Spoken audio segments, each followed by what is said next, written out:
We got to correct each other. So guess what, sis? I got to tell you that that's wrong so you can fix it. You know what I'm saying? How you dress. Your lifestyle's wrong. You can fix it. You can change it. You know what I'm saying? Ain't nothing wrong with that. Hey, guess what? Huh? I'm a whole stud. You ain't no stud. You a woman. Right. You a woman, but what? I got a haircut. That's just a style. That's a hairstyle. And the things on you can change. You don't have to change. You just got to be what you are. That's right. That's what I am. You a woman. You understand that you're a young lady, right? Now guess what? The clothes you put on, that's just outer appearance. The inside, go back to Leviticus 19 or Psalm 19 and 7. That's why I read this. Because you probably wouldn't even accept him doing that. He came home switching like that. You tell your folks, you're like, hey man, you tripping. You're like, nigga, you gay. You would tell him that because it's not accepted with men. But for some reason, it's cool for a woman to be a stud. There ain't no such thing as that. You're a woman of God. You what God made you. See that? And guess what? We the warriors of God. We what God made us. But when I take you and put you in a different environment, you'll create a new lifestyle for yourself. Right. You see that? Read what you got. Psalms 19 and 7. The law of the Lord is perfect. God's laws is perfect. He said we shouldn't cross-dress. We shouldn't do those things. That's perfect with God. Read. Converting the soul. That's what changed the soul. That changed your mind. So if you love God, regardless of what. I used to like smoking weed. God said be sober. I'll put that down. Right. Easy work. Easy work. Easy work. Now guess what happened? I used to like smoking weed, but when I stopped smoking weed, I got stronger. I could run way faster. Right. I could jump way higher. Right. You know what I'm saying? I can fight way harder. I'm in better shape now. You know what I'm saying? It's the same thing. You can change too. Give me that Ezekiel 18 and 30. The law convert the soul. What's your name, young man? Armani? Good to meet you, bro. Lord, I get to see you again, man. I want to see you get grown. I want to see you put a beard on. I want to see you fight for your nation. All right? Because guess what? This street right here, when you die, I'm going to tell you straight up, the world ain't going to miss a beat. It ain't going to stop none. They're going to keep rolling. This block going to be here. These drugs going to be here. These hoes going to be here. Now, why you here in this little bit of time? You young. You got opportunity to change. What you want to be? What we going to be? Football, basketball player, right? It's a 1.5% chance that you're going to be a football player. Right. Right? That's like, let's say out of 1,000 people, the percentage is less than 1. You know what I'm saying? How many people you think trying to be a football player? A lot. So most likely you're not going to be, I hope you do, but most likely you're not going to be a football player, you're not going to be a basketball player, right? So what can we do that got higher percentage of you being a success to your family? Meaning, you make enough money to provide for a wife and children. So your children don't have to grow up like most of us with no fathers and a home. You know what I'm saying? You can provide that. What else could we do other than basketball and baseball and all that? Now we on the right track, bro. Right. Now we on the right track. You talking about engineering, but everybody out here is telling you that's some sucker stuff. Right. You know, some white boys say, oh, you square. Right. No. They square. Right. They're going to be sitting right there on them couches on 85th. Right. They're going to be sitting right there on 80th, getting high. Them all the cool kids in high school. All of them. Them all the cool kids in high school. What you want to be? You want to be one of them? Because all of them, they all got football trophies and basketball trophies. All of them got that. You know what I'm saying? But I'll tell you. You know what I'm saying? Now, at the end of the day, ain't nobody looking out for you telling you the right thing to do. Give me Ephesians 4 and 28. Bring it over. Let me show you what you should be doing. Joe, come on in. Thank you. How are y'all? All right. Joe, come on. Here we go. Family, how you doing, bro? Hey, what's your name, man? Hey, Jason. Hey, so what we're doing out here is we're teaching the blacks and Hispanics who they are in the Bible. So I got a question for you. What is your nationality? Puerto Rican black. Puerto Rican. What is your dad? My dad? Yeah. My dad was Puerto Rican. Your dad is Puerto Rican. Hey, so the Puerto Ricans, how did the Puerto Ricans get to this side of the world? On a boat? And what kind of boat? Same boat black people came on. Right. So now you see it says right here, it says Puerto Rican, right? It says Ephraim right next to it. So that's your original name because we're descendants of the 12 tribes of the children of Israel. And we got enough evidence to prove it to you. Now, what's the significance about that? What's the importance about that? How long you been out here in Oakland? 33 years. 33. That's how old you are? Yeah. I got out of prison, so I mean, shit, maybe like 20 years, that's 10. So. Okay. So about 30-some years, right? So now, what do you think about the conditions here in Oakland? Oh, it's fucked up. Me and my girl and my daughter finna go to Texas. Right. Y'all, hey, you know what? Let me show you something. Jason, what's your name again? Jason. Now, let me show you this. You being of the children of Israel, there's something that is upon us from the hand of God that you're not going to escape in Texas. It might get a little lighter, but you're not going to be able to escape from it. Watch this. Give me Deuteronomy 28. Deuteronomy 28 and verse 46. Hey, so this Bible was written to and by the Israelites. This is our history book, and this is what the Lord warned us about. 15. Verse 15. But it shall come to pass, if thou wilt not hearken unto the voice of the Lord thy God. So Moses warned us that if we did not obey God, read, to observe, to do all his commandments. Hey, Jason, to keep the commandments of God. Now, let me ask you this. You think the Puerto Ricans here in America and in Puerto Rico and the so-called blacks and Hispanics are keeping the commandments of God? Hell no. We robbing, we stealing, we getting high. Right. What? Hey, real quick, because you said you going to Texas. Let me put you on game about this, right? Because you gotta understand why these conditions are upon us in order for you to come out of them. You know what I'm saying? The day is still young. We got a lot of time. You know what I'm saying? What we don't have is we don't have a lot of time in our repentance. We got to choose today to change. Because if we leave it till tomorrow, what guarantees you to live tomorrow? Right. What guarantees you that you're not going to get ran over by a car today? You know what I'm saying? Hey, watch this, read. If they will not observe to do all these commandments that I command thee this day, read, that all these curses shall come upon thee and overtake thee. So Moses warned us that there would be curses that would come upon our people, right, Jason? Now, do you think Puerto Ricans are cursed? Absolutely. Now, watch this, read. Verse 46. Verse 16. Verse 16. Cursed shalt thou be in the city. Hey, Jason, it says that the Puerto Ricans, the blacks, and the Hispanics would be cursed in the city. You're walking proof of Bible prophecy. Guess what? We are cursed in the city, just like the Bible says. Right. Who lives in the worst conditions of the city? Bring it up. Look at Oakland, California. Who's the majority of people that live in the poor side of Oakland? Us. Read on. And cursed shalt thou be in the field. Hey, Jason, and the Bible says that cursed shall thou be in the field. How were we cursed in the field? Through slavery, picking cotton, in the plantations of coffee, in the sugarcane plantation. That's how we were cursed in the city, in the fields. You and I were a part of that. My brother right here, what's your name, bro? What's your name? What's your name? You don't got a name? ¿No tienes nombre? What you mean? ¿Qué es su nacionalidad? Nicaragüense. Hey, la gente de Nicaragua viene siendo de la gente de la nación de Israel. ¿Por qué es que te llamas nicaragüense ahorita? Porque fuimos conquistados por los gringos. ¿Tú has escuchado de eso? Ahí está en la página de internet. Ve si quieres aprender, yo te enseño algo. Venga para acá, seguro. Mire, read that again. And cursed shalt thou be in the city. So the Bible says that the children of Israel, which are the so-called blacks and Hispanics, would be cursed in the city. My brother right here, what's your name, bro? What's your nationality? You good? Watch this, read. And cursed shalt thou be in the field. So that's how we would be able to identify ourselves in the last days. We would be suffering from the curses of Deuteronomy 28. And guess what, my brother that's walking up right here? We're living these prophecies. You don't think that the so-called black man is cursed? You don't think that we cursed in the city and cursed in the field? What do you think, brother? What's your name? Talk to me. I'm your brother.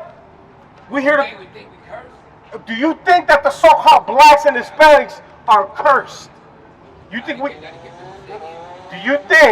with your eyes, do you think that we as a nation, the blacks and Hispanics, are cursed? Do you think we're going through some pretty foul conditions? Do you think we're the ones suffering from poverty? Even here in Africa, in Mexico, in Venezuela, do you think that we're being oppressed as a people? Honestly, I mean, to somewhat.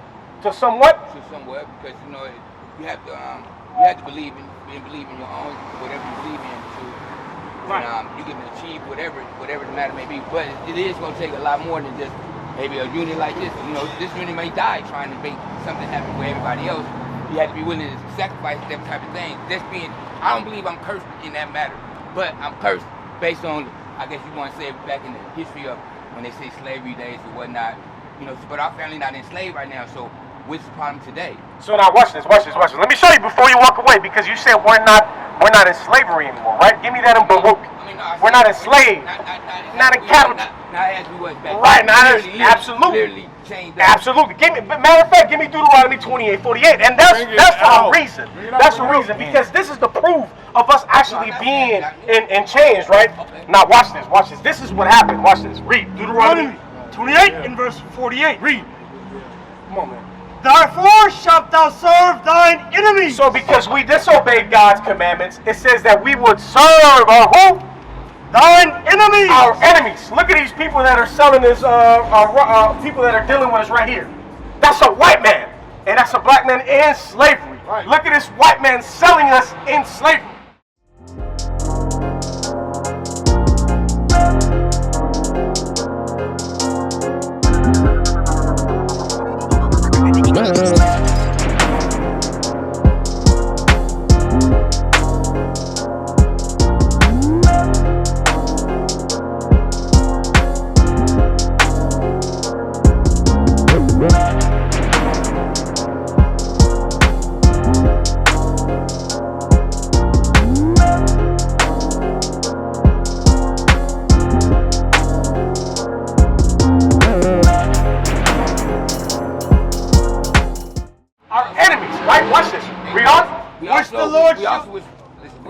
Let me make this point. Watch this. Read. Which the Lord shall send against thee.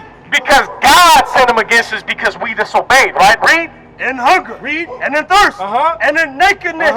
And in want of all things. In slavery, and even to this day, if we want education, if we want to get married, if we want to get a driver's license, if we want to learn about God, we still have to go to our enemies till this day. Now, this is the point, because you said then we were in chains, but what about now, right? Read on. And he shall put a yoke of iron upon thy neck. So now the yoke of iron was upon our neck during those times, right? Read on. Until he hath destroyed thee. You missed the point. Until what? Until he hath. You're not listening. Watch this. Read. Until. So you would have those chains upon your neck. Watch this. It says you would have chains upon your neck until what? He have destroyed. Until you're mentally destroyed. Guess what? He don't need to put chains on you anymore, because yes, master, you do whatever the hell he tells you to do. You don't gotta be in chains, because he already destroyed you spiritually and mentally. Most people want money though. So if you want money alone, you're gonna always be a slave. But why is it that we're desiring money? Because you have to need money to survive, but you don't need money for everything else though. You need money to survive. The scripture says that money answereth all things, right? So now watch this. We were conquered and enslaved by a whole nation of people. And guess what? Brother, hold on. It depends on how you want to use it. Because the finances that we need is to be able to pay for the things that we need. Now this is back to the point. Now, just because we're not in chains anymore, it does not mean that we're not in slavery. Give me that in Baruch 3 and 8. Because guess what? Do you have to? I never said we wasn't in slavery. I never said that, so don't quote me. Okay, you said it. We're not literally in chains right now. Okay. Now that's different. We're not literally in chains, but are we still in slavery? Absolutely. No. Now, what is it that we must do to get out of this condition that we're in? In my time, I don't think that would be done. But I could try to teach on what I can to whoever want to listen or whoever want to follow. But in my time, I don't think I see that. Okay, so now, what about today? What do the young men of this generation have to do to be able to get out of the conditions that we've been in? Because great men like Malcolm X stood up, like Martin Luther King stood up, and they tried to make a change. And what happened to them? No, what happened to them? They got killed. You know what I'm saying? So now if no, it is gonna happen. That's just part of how they run everything, right? Like this is the other people, the enemy, right? They not gonna like that for one. Per se, they might infiltrate something to make you go against yourself, just like they did back in them days. Right. That's the way they did it then. What was your name again? They did it then. Before they fell off. Hey, Mo, do you believe in God, Mo? I believe in high power. You don't believe in God? I believe in high power, the unseen force. Okay, the unseen force. So I now, believe in the Okay. sun. When the sun tells me that it's something that was here beyond men. You said So the no who? one- The sun. Right. If they can go to the sun and come back and tell me how hot it is and show me they still breathing it, then I believe them. Right, so now, Mo, I know it's not gonna ever happen. watch this, Mo. Give me Deuteronomy 28 and 68 real quick. So now this is how we know that the God of this Bible is the one true God, right? That the God of the God of Abraham, Isaac, and Jacob is the one true God, right? We don't consider, you know what I'm saying? If we're gonna consider a God, we gotta know who he is. He's gonna make himself known unto Like us. you walk with them back then. Now watch this, read this. Deuteronomy 28 and 68. Watch this, Mo, read. And the Lord shall bring thee into Egypt again with ships. With what? Ships. You know what Egypt is? Give me that in No, I haven't Exodus been 20 in and Egypt, 2. but I mean, I know it's pretty Egypt has a meaning. It's a word, it's a place, but it has a meaning. Now watch what it means. Read. Exodus 20 and 2. I am the Lord thy God, which have brought thee out of the land of Egypt. So the Israelites were brought out of the land of Egypt. Read. Out of the house of bondage. The house of what? Bondage. What is Egypt? The house of what, Mo? Bondage. Read that again. I was trying to do something. No, but watch what the Bible says. Read. I am the Lord thy God, I am the Lord thy God. Read. which have brought thee out of the land of Egypt. He took us out with a mighty hand out of the land of Egypt. He created plagues upon Egypt. He killed the firstborn of all the house of Egypt. All the firstborn of all the families, the Lord put them to death for us. So he took us out of Egypt. Read. Out of the house of bondage. Out of the house of what? Bondage. Out of the house of bondage. Out of the house of slavery. So in Egypt, another word for Egypt is bondage, which is slavery. So now this is the prophecy that the one true God had for his people. Watch this. Deuteronomy 28, 68. Read. And the Lord shall bring thee into Egypt again. Into bondage a second time. Where's that image with the ships? Bring that image with the ships. I'm going to bring you into slavery a second time. Read. With ships. With what? Ships. And then if you look at these pictures right here, what is our so-called fellow brothers doing in these ships? What's happening right here? Just like the Bible said, just like the one true living God prophesied it would happen, guess what? It happened. We're living proof of it today. And that's what I'm trying to show you, Mo. You know what I'm saying? It's not no more. I don't doubt nobody what they believe in, bro. It's not about that. We got to come together and realize that there is one true God. Right. You know what I'm saying? Alright, We what's can't be God? divided anymore. Okay, let me ask you. Go ahead. All right. Because I believe in a higher power don't mean that I don't believe in God. Because I want to understand where you come from when you say we got to believe in this one God. In what higher power do you believe in? I just did. Because there's many. The unseen. Which the one one? that come help you when you're in crunch times where nobody else can help you. When you've been in situations in your life where it was situations maybe in your life where you just knew you might should have been whatever, knocked down or whatever, but somehow you managed to get out of there. Right. Okay, that higher power, right? So now, Mo. That was watched over you. Mo, okay, I see where you're coming from, right? So now, for us to be able to expound on whatever this higher power you think this is, It was a power that I experienced. I'm still here today. Right. It was something that was beyond me. So now we're here to further prove to you the existence of the one true God. You know what I'm saying? The God of Abraham, Isaac, and Jacob. The God of our people. Go ahead and read that. Isaiah 46 and verse 9. Read. Remember the former things of old. For I am God. Read. The Lord is saying you got to consider the things that happened in the past. Right? Read. And there is none else. I am God, and there is none like me. So God is saying, I am the one and true God. I'm the only God, right? Read. Declaring the end from the beginning. And this God reveals unto us the things that happen, that are going to happen in the future. He already prophesied about them in the beginning, when everything started. Read. And from ancient times, the things that are not yet done. And then he prophesied about things that would happen to us that had not already happened, because you got to think about it. During the time of Moses, that was thousands of years ago. So now he prophesied about the nation of Israel, his people going into slavery and slave ships, right? And it happened. Right. That's the one true God. That's where I'm going to be like, whoa. And that's happening to me. I'm not confused anymore about about who God is, right? Hey, finish that in 68. Now, not only did did we go in slavery on slave ships? To further prove his existence, watch what it says. Read. Deuteronomy 28:68. Read. And the Lord shall bring thee into Egypt again. To slavery again With ships. in cargo slave ships. It was by the millions that we were scattered not only in America, but through all the four corners of the earth. That's right. All the way to China, all the way into Russia. All nations had a part in this slavery, right? Read. By the way whereof I spake unto thee. Just the way this book says it, it happened to us. This was written thousands of years ago, and we're living proof of it today. Read. Thou shalt see it no more again. Read. And then, And when you got off of those slave ships, read. ye shall be sold. Hey, show Brother Mo this picture right here. Like him. Pick this up for me, please. Show him that picture right there. And then point in the place where they're being sold. And ye shall be what? Sold unto your enemy. No. That man is my friend. He is my friend. Read. Your enemy It's the same Bible everybody has. It's the King James Version. No disrespect. Yeah. King James Version? Yes, sir. Okay, so me personally, this never speaking for me. All the information of that, when the earth was flooded, right, at one time, right? I just don't feel all the scriptures that's in there. And then that King verse, that's just me personally. Right, Mo. That's another man who wrote that. Hey, Mo. Don't. You leaving me. We just read. I just got my belief. Mo, we just read of something that actually happened to us. We just read it. King James Version. Yeah, I ain't gonna say. Give me the Zondervan Bible Compact Dictionary. I'll bring it out to you. Let me show you something. No, we don't have to go Right there. here. I respect what you're saying. Let's bring it out. Respect what I'm saying. I am, but let me show you something. Let me show you something about this Bible, right? It's never been touched, right? You said what? The Quran has never been written.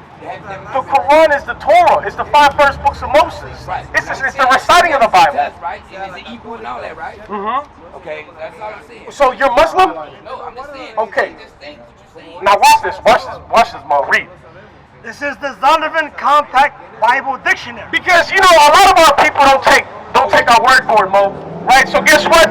Maybe the scholars have some validation to this, right? They don't want to believe the prophets. Let's see what the scholars, what the people that went to the Cambridge universities, the most educated people on this earth have to say, right? Read.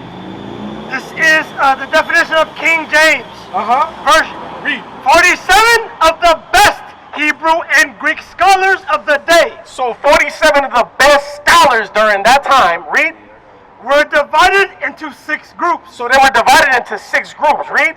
3 for the Old Testament, 2 for the New, Read. and 1 for the Apocrypha. And what was their purpose, read. 2 of the groups met at Oxford, 2 at Cambridge, and 2 at Westminster. So these people gathered at some of the highest ranking colleges or universities in the world. We're not talking about no bump on the line dude that didn't go to school. We're talking about somebody that took their time to study, right? And then they were well versed in the Hebrew tongue and in the Greek tongue. Watch this, read. Right. When a group had completed its task, its work was submitted to 12 men, Read. 2 from each panel. Right. Final differences of opinion were settled at a general meeting of each company. So this is going into the process of the translation of the King James Version. They have some of the best translators in the world. Read on. In cases of special difficulty, So now it says in cases of special difficulty, like for example, if I want to translate a word from Spanish to English, sometimes it gets kind of hard. I'm like, God damn, how am I going to translate that? So I got to go chop it up with somebody else that speaks Spanish. Hey, what do you think the best way to translate this word to English without really making it seem something else, right? In these kind of cases, read. learned men outside. What kind of men? Learned men. Yeah, these were learned men. Read. Outside the board of revisers were consulted. Read.